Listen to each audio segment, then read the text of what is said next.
Paz e graças sejam dadas a todos que estão reunidos nessa noite por Jesus, o nosso Senhor. Amém? Queridos, é uma alegria estar com vocês aqui nesta manhã e poder compartilhar com vocês a experiência da Palavra de Deus. Eu me sinto extremamente honrado de estar aqui e estar com vocês. Primeiro porque eu entendo que quando alguém nos convida para ir à sua casa, nós somos os privilegiados. Porque a pessoa abriu a porta da sua casa e disse assim: seja bem-vindo neste lugar. Então eu me sinto honrado de estar aqui com vocês. Eu trago o abraço da minha igreja. Eu sou pastor no Grajaú, no Rio de Janeiro, na primeira igreja batista do Grajaú. Esse ano, dia 31 de janeiro, eu completei 9 anos à frente do ministério pastoral daquela igreja. Estou caminhando agora para o 10º ano, primeira década como pastor ali. E é uma alegria estar com vocês. Minha esposa Danusa está pregando agora lá na igreja, enquanto a igreja me emprestou aos irmãos aqui nesta manhã. Abra sua Bíblia em 1 Samuel, capítulo número 4. Eu já fiquei feliz porque o pastor Rubens já falou que eu tenho que terminar às 11h30. Você deve estar feliz também, porque já sabe que eu vou terminar às 11h30. E eu prometo a vocês que eu vou terminar às 11h30. Amém, queridos? Senti até um amém meio fraquinho assim, mas eu vou terminar, tá bom, irmãos? Acreditem. Eu estava pregando em Minas, e no leste de Minas, fazendo uma conferência no leste de Minas, e o pastor estava sentado onde o Rubinho está sentado aqui, e eu perguntei para o pastor assim, falei: pastor, eu estava no meio da pregação, eu tinha esquecido de perguntar que hora que eu tinha que terminar. O pastor, eu falei assim: pastor, que horas que eu tenho que terminar? O pastor olhou para o relógio e falou assim: agora. E eu falei assim: então Deus abençoe vocês, até amanhã, se Deus quiser. Então eu prometo a vocês que 11h30 eu termino. À noite eu pregava, à noite foi em Manhuaçu e à noite em Manhumirim. À noite, pela manhã em Manhuaçu e à noite em Manhumirim. E à noite eu perguntei ao pastor que estava sentado atrás de mim, Rubinho, até que horas eu poderia pregar. E ele falou para mim assim: rapaz, você fique à vontade, o pessoal vai embora às 9h. Ou seja, é mais ou menos a hora que eu vou ter que terminar, antes que vocês me deixem aqui sozinhos. Graças a Deus que tem churrasco hoje. 1 Samuel capítulo 4, a palavra de Deus diz assim: e a palavra de Samuel espalhou-se por todo Israel. Nessa época, os israelitas saíram à guerra contra os filisteus. Eles acamparam em Ebenezer e os filisteus em Afeque. Os filisteus dispuseram suas forças em linha para enfrentar Israel, e intensificando o combate, Israel foi derrotado pelos filisteus, que mataram cerca de 4.000 deles no campo de batalha. Quando os soldados voltaram ao acampamento, as autoridades de Israel perguntaram: por que o Senhor deixou que os filisteus os derrotassem? E acrescentaram: vamos a Siló buscar a arca da aliança do Senhor, para que ele vá conosco e nos salve das mãos dos nossos inimigos.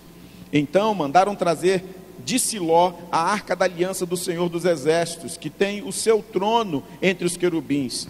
E os 2 filhos de Eli, Ofni e Finéias, acompanharam a arca da aliança de Deus. Quando a arca da aliança do Senhor entrou no acampamento, todos os israelitas gritaram tão alto que o chão estremeceu. Os filisteus, ouvindo os gritos, perguntaram: o que significam todos esses gritos no acampamento dos hebreus? Quando souberam que a arca do Senhor viera para o acampamento, os filisteus ficaram com medo e disseram: deuses chegaram ao acampamento.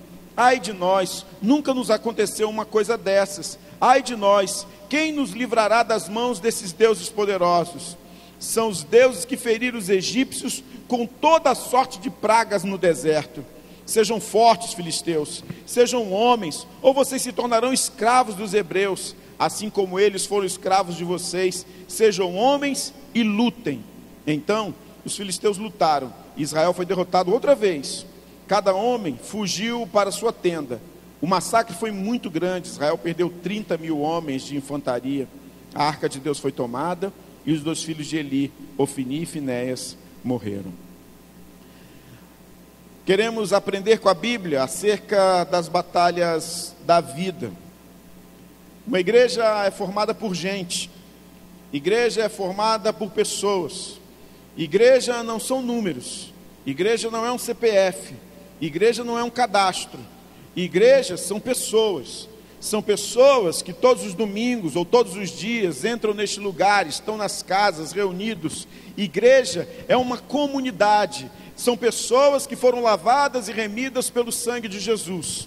Igreja nem é este templo, a bem da verdade. Este templo é o lugar que abriga a igreja. É o lugar onde nós nos reunimos. E aqui neste lugar existem pessoas com histórias, com vidas, com coisas para serem contadas, com testemunhos, com perdas, com lucros, com ganhos. Ou seja, existem pessoas que carregam em si as mais variadas histórias de luta na vida, as batalhas da vida que todos nós temos. Eu estava lendo esse texto de 1 Samuel, no capítulo 4, e me veio de assalto, queridos, algumas coisas pelas quais eu gostaria de compartilhar com vocês nesta manhã, aproveitando o aniversário desta igreja, e chamar-lhes a atenção para pensar acerca da vida. Primeiro, porque eu acho que todo aniversário nós pensamos menos na vida. Nós festejamos, fazemos festas demais, e às vezes nos esquecemos de pensar nas coisas sólidas que cercam a nossa história. Por isso que o livro de Provérbios vai dizer assim: há muito mais sabedoria no luto do que na festa, porque o luto faz a gente pensar a vida, não é verdade? Todas as vezes, e preste atenção se não é assim, todas as vezes que nós perdemos alguém, ou sabemos sobre alguém que se perdeu, nós lembramos da vida.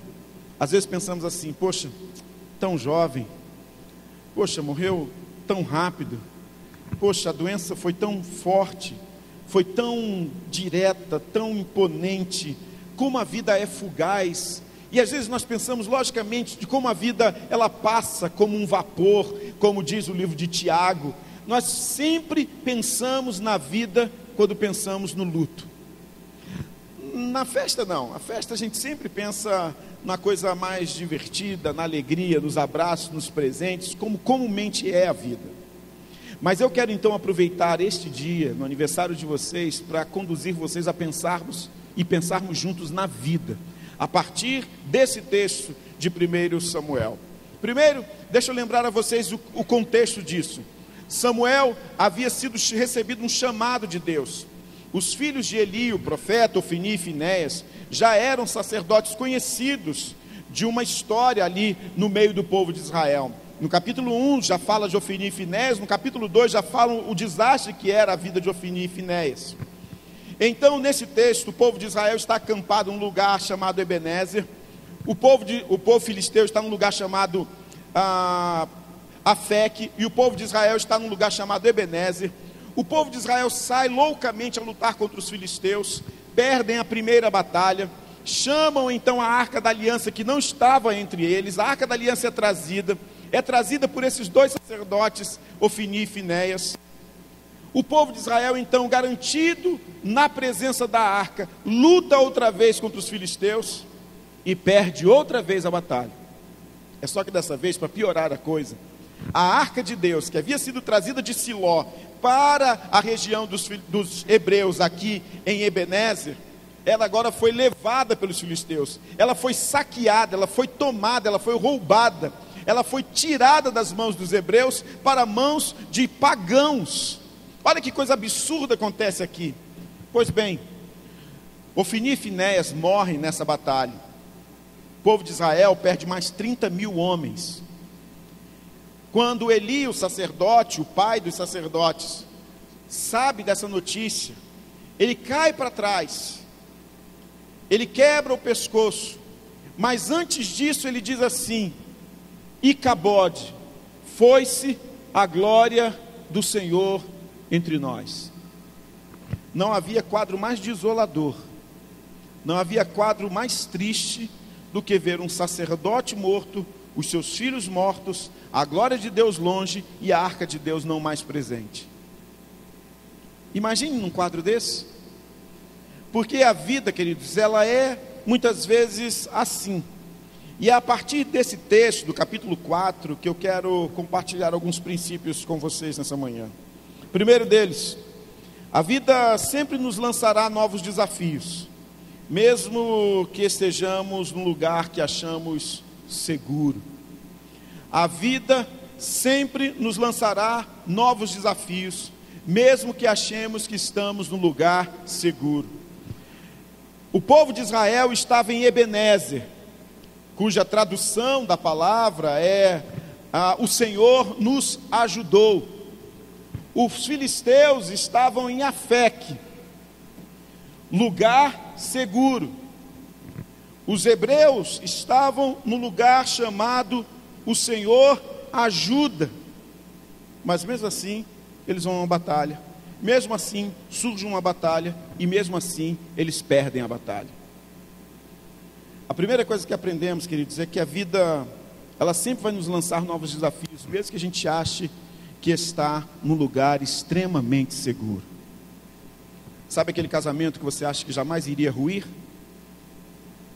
Sabe aquela igreja fervilhando que você acha que crise nenhuma baterá nela? Sabe aquele ministério empolgante que você tinha absoluta convicção de que seria inabalável? Sabe aquele corpo bacana, bonito, perfeito, que você achou que nenhuma doença um dia atingiria?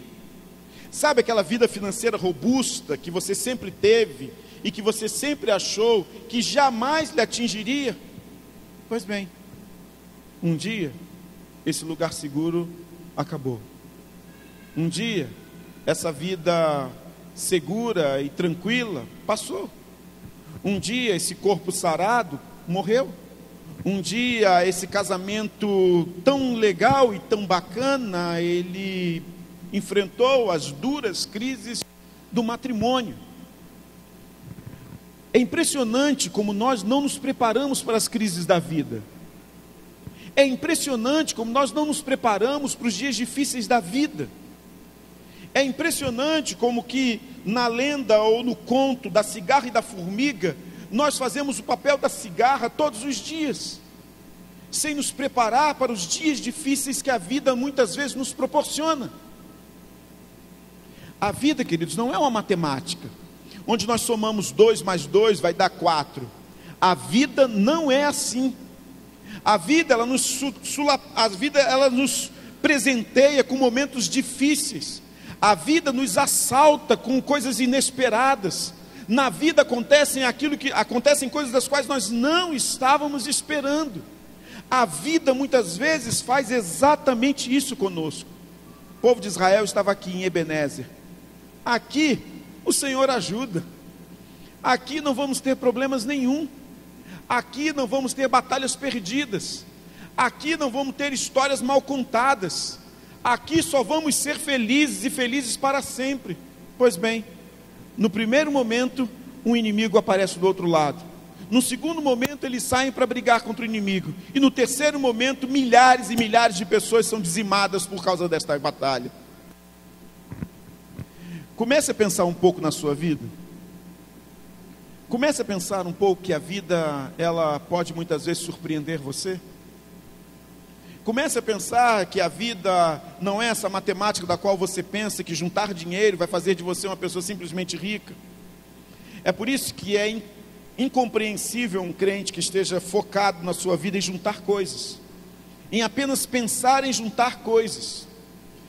Eu estava folheando o livro O Cristão Ateu, agora na sala do Rubinho, e o autor contava uma experiência interessante sobre a vida pessoal dele financeira.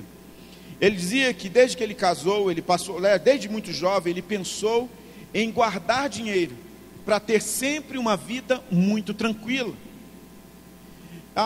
E de repente ele consegue exatamente isso. Chega no momento da vida dele que ele percebe que ele tem tudo o que ele precisava. E que ter além daquilo que ele precisava seria um mau uso do seu próprio tempo e da própria mordomia do que Deus havia lhe ordenado. Mas ele chega a uma conclusão mais interessante do que esta. Ele chega a uma conclusão de que ele passou a vida inteira, querendo mais do que ele precisava.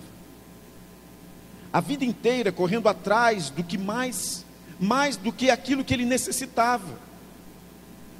Às vezes nós vamos perdendo tempo porque nós não vamos percebendo que a vida é tão curta que nós deveríamos entendê-la, a dinâmica de como ela realmente é. Dura, difícil e às vezes prazerosa. Viver a vida, queridos, como ela é É uma responsabilidade que nós cristãos temos que assumir. E que a igreja precisa assumir também, porque a igreja é formada por gente como eu e como você. A primeira coisa que esse texto então me ensina é que a vida sempre nos lançará novos desafios, mesmo que sejamos no lugar que achamos seguro. Guarde seu casamento, guarde sua saúde, guarde a sua vida, guarde suas finanças, mas saiba, essas coisas poderão surpreender você.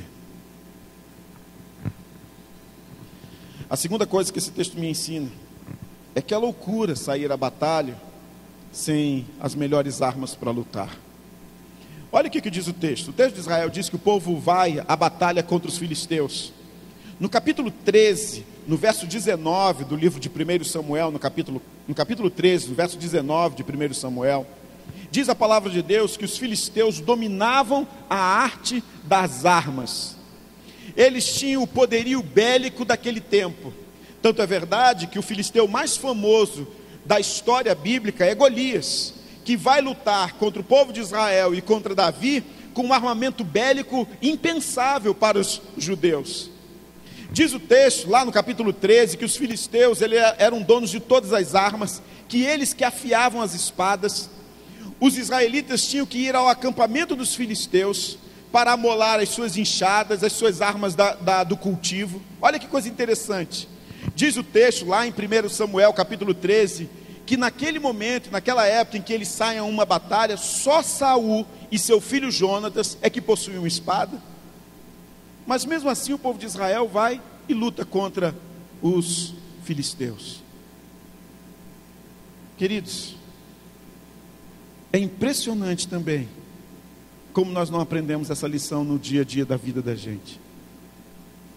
Nós queremos lutar espiritualmente com armas humanas. Nós queremos lutar coisas humanas com as armas espirituais. O apóstolo Paulo, em Efésios, no capítulo 6, ele vai dizer que nós, cristãos, temos que aprender a lutar as armas espirituais. Porque nós estamos militando nessa região celestial, que na verdade onde estão os principados e potestades. E nós precisamos estar bem armados para essa batalha espiritual.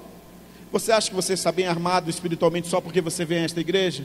Não, você está enganado. O fato de você vir aqui dominicalmente ou somente nos domingos não prepara você para as batalhas espirituais da vida. Crente, querido, ora. Crente, lê a Bíblia. Crente, busca a Deus. Crente tem um envolvimento espiritual com coisas espirituais. Crente tem discernimento espiritual. Crente entende a batalha espiritual como sendo uma batalha sua, uma batalha que você enfrenta todos os dias. Sabe por quê? Porque se nós sairmos à batalha contra o diabo, contra o inimigo das nossas almas, nós vamos perder essa batalha se não formos preparados, calçados, com os pés preparados pelos quais a armadura de Deus, pelas quais o Senhor nos deu. As ferramentas corretas. A palavra de Deus é a ferramenta do crente, queridos. Amém? Amém, queridos? A Bíblia é a palavra de Deus. A Bíblia é a arma do crente. A adoração é uma ferramenta que nós temos no nosso coração para nos aproximarmos de Deus. Um crente que não busca a Deus, ele está despreparado para qualquer batalha. E aí a gente vai aqui no texto. O povo de Israel não tinha arma. E eles vão à guerra. Eles saem à batalha loucamente contra um inimigo que estava armado até os dentes. Nós queremos enfrentar as nossas lutas espirituais desprovidos de preparo. Nós queremos enfrentar as lutas do dia a dia, emocionais da vida, desprovidos de preparo. A maior parte dos crentes, infelizmente, não lê as Escrituras Sagradas. A maior parte dos crentes não lê a Bíblia. A maior parte dos crentes não ora. Quer dizer, ora, Deus, abençoe a minha vida. Senhor, me dá isso, me dá aquilo. Mas a maior parte dos crentes, por incrível que pareça, está longe de Deus. Deus se tornou um bibelô distante. Deus se tornou um gênio da lâmpada em que você faz 3 pedidos e Ele é obrigado a te dar as coisas. Eu disse lá na igreja que essa história do gênio da lâmpada é a história mais estúpida que eu já ouvi na minha vida. Porque veja bem, se um gênio aparece para mim e fala assim: Wellison, faça 3 pedidos, você só tem direito a 3 pedidos. O primeiro pedido que eu ia fazer para o gênio é assim: eu quero ter direito a 1 milhão de pedidos. Bom, quebrei o gênio, matei o gênio. O primeiro pedido que eu ia fazer era ter 1 milhão de pedidos. A gente quer transformar Deus num gênio da lâmpada. A gente não quer ter um relacionamento com Deus, a gente quer ter um empregado. Crente busca a Deus. Crente que sai à batalha busca a Deus.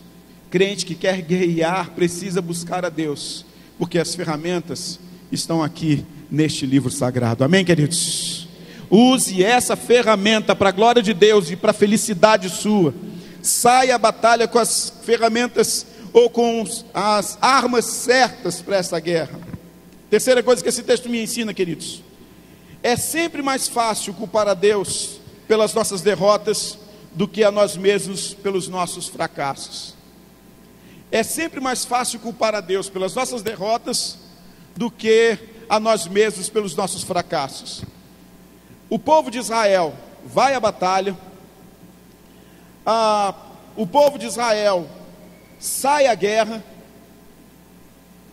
não tinham armas. Nós vamos aprender aqui que Deus não havia ordenado isso, e eles perguntam depois: por que é que o Senhor nos deixou perder essa guerra? Pense nisso, que loucura é essa? Que esquizofrenia religiosa e espiritual é essa do povo de Israel nesse instante? Eles fazem tudo sozinhos, e agora diz assim: por que é que Deus nos deixou perder essa batalha? Não foi Deus que deixou, foi você que quis perder essa batalha. Ah, pastor, por que Deus não salvou o meu casamento? Talvez você não tenha cultivado nada nele. Talvez algumas coisas não tenham acontecido e que você seja responsável por isso. Ah, pastor, por que meus filhos não vêm à igreja? Porque talvez você dê mau testemunho da igreja para os seus filhos. Há uma matemática aí sim, visível nisso aí. Ah, pastor, por que minha vida financeira nunca está equilibrada? Porque você talvez seja ganancioso, talvez porque você seja um mão de vaca, porque talvez você esteja focado apenas em ter coisas, ao invés de viver a sua vida espiritual. Por que é que coisas acontecem a você? Acontecem porque algumas dessas coisas você permite que aconteçam. Por que nós queremos culpar sempre Deus por tudo que acontece com a gente? Ou é Deus ou é o diabo? Sempre nós queremos culpar uma outra força, e não a nós mesmos pelos nossos erros e pelos nossos fracassos ou pelas nossas escolhas. Não foi o diabo que traiu a Jesus, foi Judas. Não foi Alexandre o latoeiro, ou melhor, não foi Satanás que fez mal a Paulo, mas Alexandre o latoeiro. Às vezes nós vamos vivendo as nossas vidas tentando sempre achar alguém que seja culpado pelos fracassos que nós temos e pelos erros que nós cometemos. Está na hora da gente assumi-los. Assumir a responsabilidade daquilo que fazemos e daquilo que somos. Chegar diante de Deus e ter a coragem de dizer para Ele assim: Senhor, eu fiz isso, me perdoa, porque eu tive coragem de fazer isso. Eu não pensei nas consequências, mas eu fiz. Tente pensar a sua vida sob a perspectiva da sua responsabilidade. Sabe o que nos sara? Sabe o que nos cura? Quando nós assumimos que temos uma enfermidade. É isso que nos ajuda. Você vai ao médico e você diz para o médico assim, e ele pergunta para você assim: o que você está sentindo? E você diz assim: olha, estou sentindo uma dor aqui, estou sentindo uma dor desse jeito, estou sentindo uma dor dessa forma. E o médico começa então a pontuar as coisas que você tem. Se você viveu uma vida toda bebendo, é possível que o seu fígado esteja totalmente estragado. É possível que isso tenha acontecido. Isso não é culpa nem do diabo nem de Deus, é culpa sua. E você vai assumir as consequências disso. Romanos capítulo 1, o apóstolo Paulo vai dizer que os homens levarão sobre si as suas culpas e o resultado de seus pecados. O povo de Israel pergunta assim: vem cá, por que Deus deixou a gente perder essa guerra? Talvez porque vocês foram sair dessa batalha sozinhos, porque vocês foram desarmados, porque vocês estavam despreparados, porque vocês não pensaram, não foram estratégicos, e por um monte de coisas pelas quais nós podemos relacionar aqui nesse texto de 1 Samuel capítulo 4. Mas ainda sobre isso tem uma outra coisa que esse texto vai ensinar. Nem toda batalha Deus mandou você lutar. Nem toda batalha Deus mandou você lutar. Leia o texto do capítulo 4, verso 1, até a morte de Ofni e Finéias. Não há uma ordem de Deus dizendo: vá, peleje, guerreie. E Deus sempre fazia isso. Quando o povo de Israel estava no vale do Refidim, Deus disse assim: Moisés, desce com os teus soldados, desce com os teus homens, vá lá e mate os amalequitas. Deus deu uma ordem no vale do Refidim, a batalha contra os amalequitas. Deus fala para Saul assim: ao rei Agag, que não sobre absolutamente nada, Saul, dizime a todos. Deus deu uma ordem. Com Josué, Deus diz assim: cerque a cidade de Jericó, por 7 dias cercarás. E o povo de Israel o fez, porque Deus ordenou. Em 1 Samuel capítulo 4, Deus não mandou fazer absolutamente nada. Eles foram por conta e risco deles. Há batalhas, queridos, que você está enfrentando na sua vida, que infelizmente foi você que entrou nela. Há batalhas que você está enfrentando na sua vida porque você quis, você se envolveu nelas, você trouxe elas para a sua vida, você abraçou essas batalhas, você criou as circunstâncias para que elas acontecessem. Não foi Deus o responsável por isso, e nem foi Deus que ordenou você a fazer isso.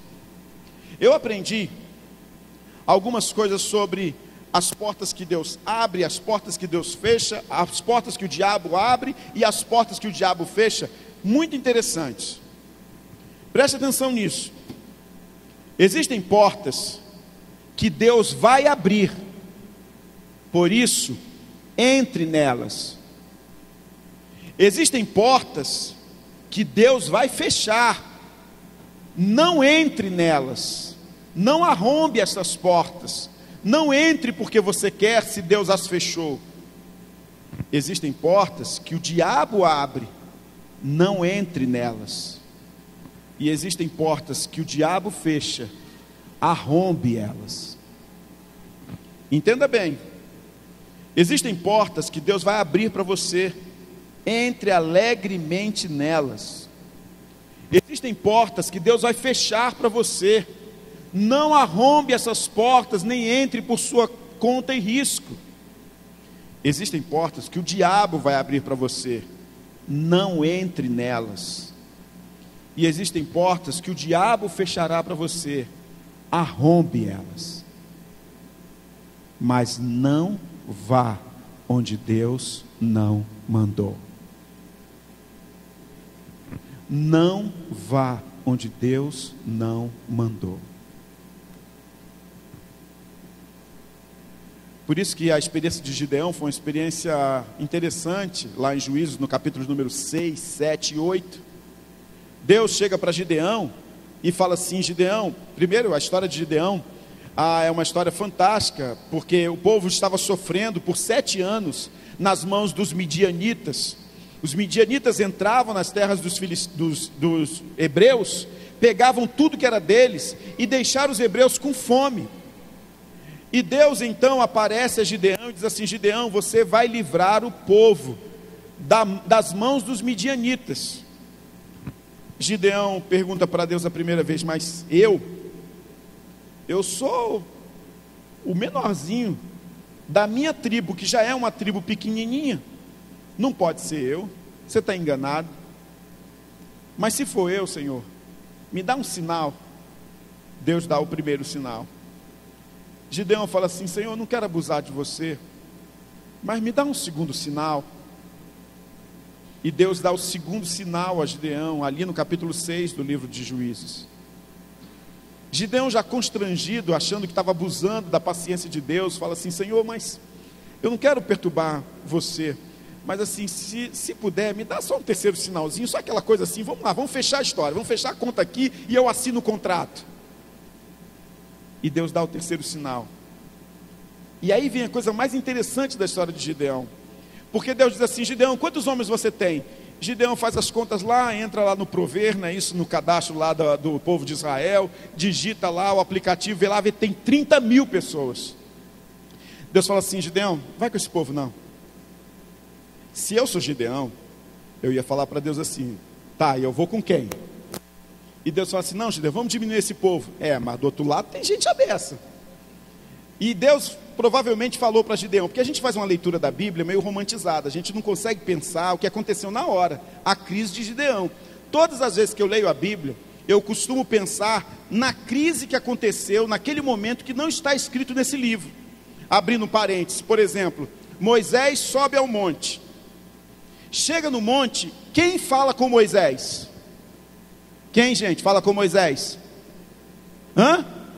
Deus, através de quê? Deus fala com Moisés através de uma sarça. Você já pensou nisso? A gente lê isso, gente, e ninguém tem um problema no coração, não? Se é comigo, eu chego no monte e tem uma sarça falando comigo, eu desço na hora. Eu não vou parar para ouvir, não. Você vai ouvir uma sarça que fala: ô Ellison, aqui é a sarça que fala com você. Blum, morri na hora. Eu já falei para Deus isso, eu faço essa oração para Deus todos os dias: Senhor, quando vier falar comigo, fala na boa.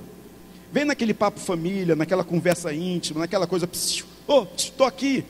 Não vem esse negócio assim com aquela voz forte, dizendo: Ellison, eu estou aqui. Porque eu vou morrer, não vai funcionar essa conversa. Pois bem, voltando a falar de Gideão, Deus fala assim para Gideão: Gideão, sai à batalha. Tem muita gente aí, desce o rio. Essa turma que beber de forma estranha, dispensa eles também. Ficam 300 homens. E Deus fala assim: Gideão, vai com esses 300 homens que você vai ganhar essa batalha. Se sou eu, gente, eu falaria para Deus: Deus, 300 é muito pouco. Lá tem mais. E Deus ia falar assim: não, mas eu garanto. Garante porque não é você que está na batalha, né? Na verdade você só está mandando a gente ir. Mas Gideão vai e obedece, os 300 vão também. Diz a palavra de Deus no livro de Juízes que eles vencem. No capítulo 7 do livro de Juízes. E no capítulo 8 do livro de Juízes vai dizer a palavra de Deus assim: que eles estavam atravessando o Jordão, Gideão e os seus 300 valentes, cansados, mas perseguindo. Olha que coisa linda isso. Cansados, mas perseguindo. Se a batalha que Deus mandou você batalhar é dele, esteja certo, ele já lhe deu a vitória. Se a batalha foi Deus quem mandou você batalhar, vá com absoluta convicção que ele já lhe deu a vitória. Mas se ele não mandou, não entre por essa porta. Nosso problema é que a gente não quer perguntar muitas coisas para Deus. A gente, na verdade, confia tanto no nosso taco, que a gente acha que sempre vai dar certo. Mas vai chegar uma hora que nós vamos perder a guerra, vamos perder milhares de homens, e a arca ainda vai ser tomada do meio de nós. Esse texto vai nos ensinando, e eu quero terminar dizendo que a pior coisa no religioso é ele achar que o que simboliza Deus é Deus. Eu termino refletindo com vocês, dizendo que a pior coisa no religioso é achar que o que simboliza Deus é de fato Deus. Olha que coisa interessante, o povo chama a arca, pega a arca de Siló e traz a arca de Siló para o acampamento em Ebenezer. Adiantou alguma coisa? Sim ou não? Não. Ofni e Finéias eram os sacerdotes. Eles, em tese, deveriam estar protegidos por Deus. Mas termina essa perícope do texto de Samuel dizendo assim: Israel perdeu 30 mil homens, a arca de Deus foi tomada, e os 2 filhos de Eli, Ofni e Finéias, morreram.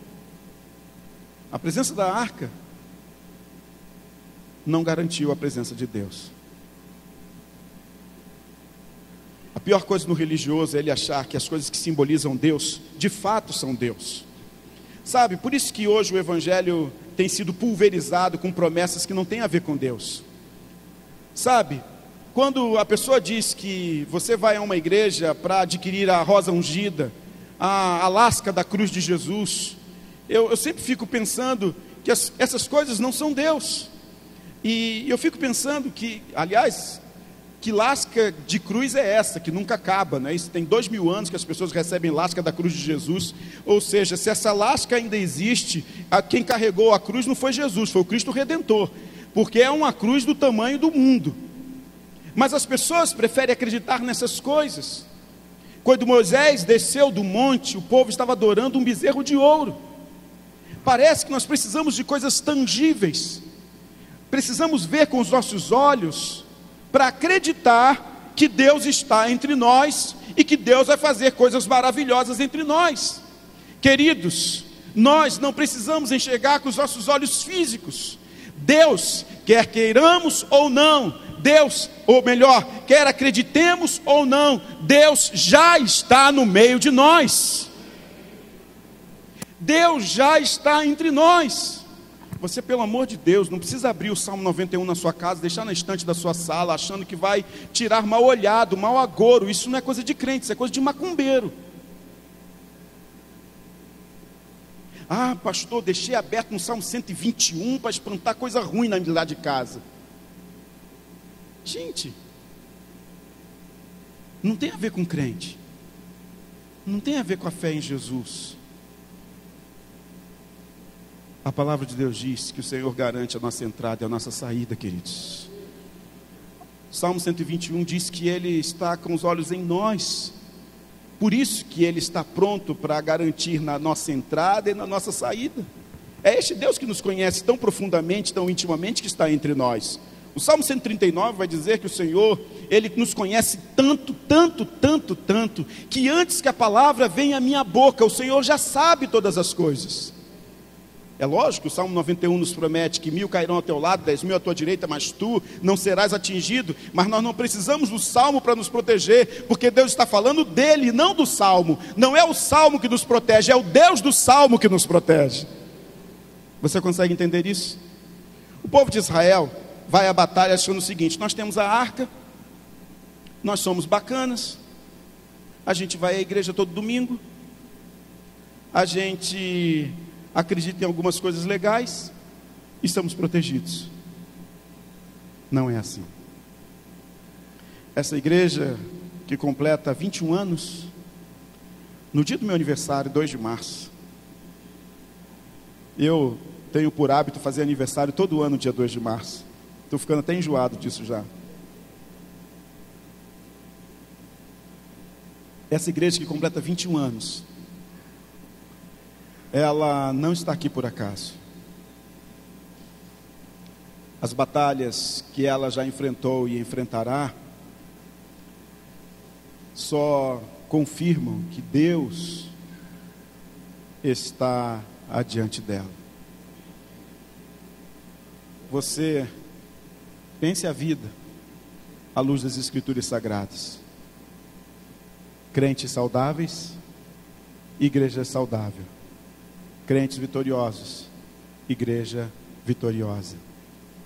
Não há absolutamente nada que possa impedir um crente de agir quando ele o faz debaixo da plena vontade de Deus.